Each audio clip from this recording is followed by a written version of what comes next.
poser et de façon à être sûr de ne rien oublier. Donc je vous écoute. S'il y a des points précis que vous voulez voir abordés, je suis à votre disposition. Pas de point précis. On va en finance. Nous aussi,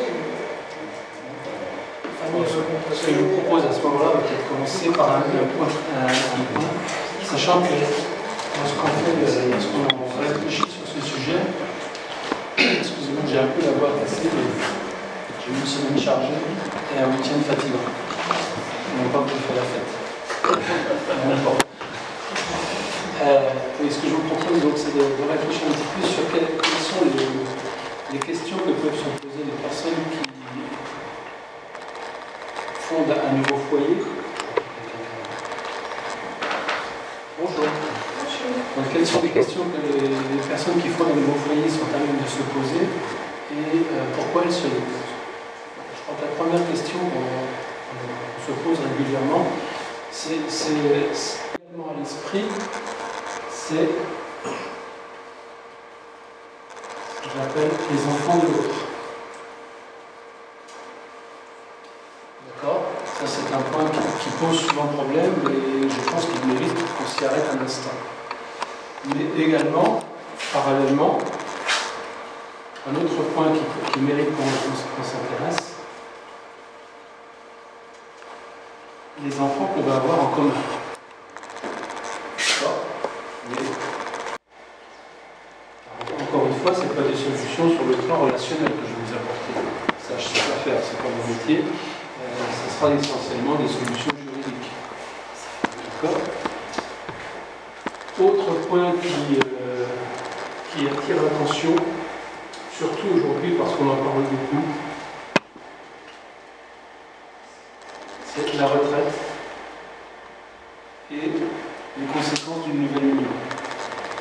Parce qu'aujourd'hui, la retraite est quand même fortement remise en question.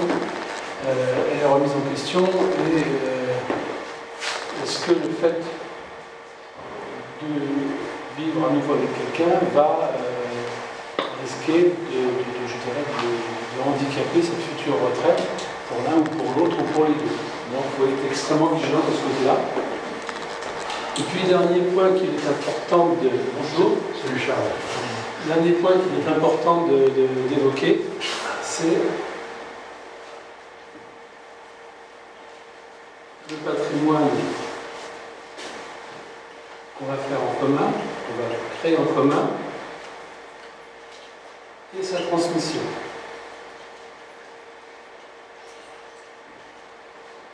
Voilà. Ça fait déjà pas mal. D'accord?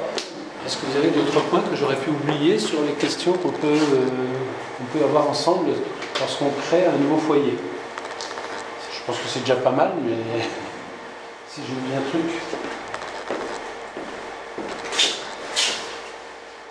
Les crédits antérieurs.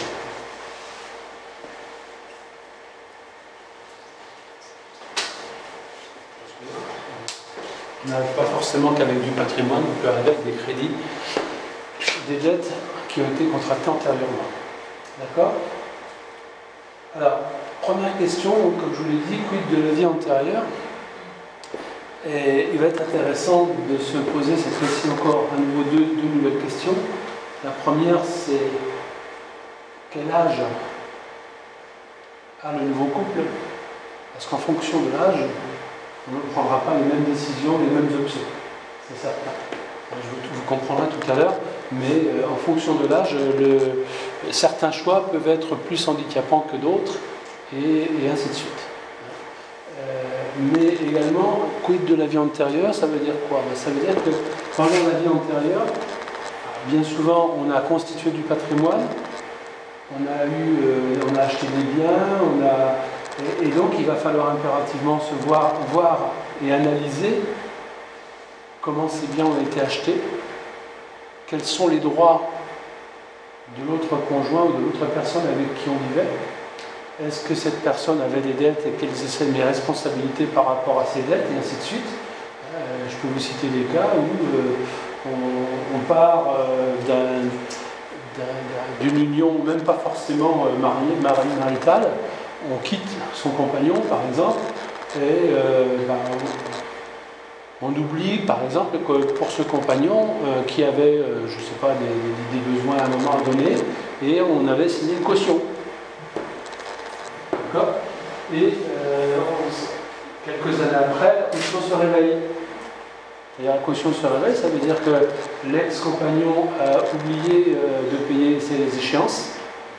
Bien sûr, la banque a fait son travail, hein, il n'y a rien à dire, mais la banque va aller chercher la caution. Oui, mais voilà, je ne vis plus avec cette personne depuis quelques années. Ah, merde. Vous voyez, c'est un exemple. Où on était co-emprunteur pour une résidence principale qu'on n'arrive pas à vendre. Notre cas que j'ai ensemble. Donc, comme je vous disais, complètement en dehors du reste de la vie du foyer. D'accord? Et dans le cas d'un couple recomposé, on ne fera pas d'interférence avec les autres biens. D'accord? Il n'y aura pas de risque de confusion. Oui? Est-ce qu'on peut le mettre en SCI après? Oui, mais vous allez payer des droits d'apport. C'est fait, vous allez payer 2 fois. Vous allez payer 7,5 à l'entrée au moment de l'achat et vous repayez des droits après pour l'apporter. Parce que si vous voulez le mettre dans une SCI, ça veut dire que je change de propriétaire. Ce n'est plus vous qui êtes propriétaire, c'est la SCI. Vous n'avez plus que des parts. D'accord? L'avantage de la SCI, c'est justement que vous pouvez faire des cessions de parts dans la SCI sans avoir recours au notaire, sans avoir recours au cadastre. C'est comme si je vous donnais les bases aujourd'hui. Les cessions de parts, ça se fait extrêmement simplement. Et dans ce cas-là, vous faites tout simplement une assemblée générale à la SCI, une petite réunion, et généralement une assemblée générale, on fait ça au restaurant du coin, de façon à justifier. Et puis, on dit voilà, un tel donne tant de parts, ou vend tant de parts à un tel, on le prend en compte dans le compte rendu de l'assemblée, on change la répartition des parts de la SCI, et basta, c'est fini. Sinon, il faut un cadastre, c'est pour ça que je suis favorable à la SCI, c'est d'une souplesse extraordinaire. C'est d'une souplesse extraordinaire. Peut-être que le notaire, il ne veut pas que vous passiez par la SCI, parce qu'il a peut-être envie de vous revoir s'il y a des changements de répartition dans la division. Parce que là, vous serez obligé de passer par lui. Donc là, il n'y a pas de frais de notaire. Ah non, juste un peu le restaurant payé. L'enregistrement, ça va pas évidemment, l'enregistrement ça va payer 50 €. Ouais, c'est ce qu'on a vu à une certaine époque, on a fait ça aussi, ça. On voulait faire la SCI, parce que c'est dramatique. C'est d'entendre des notaires raisonner comme ça me fait mal. Non, mais c'est les forces d'intérêt, le notaire,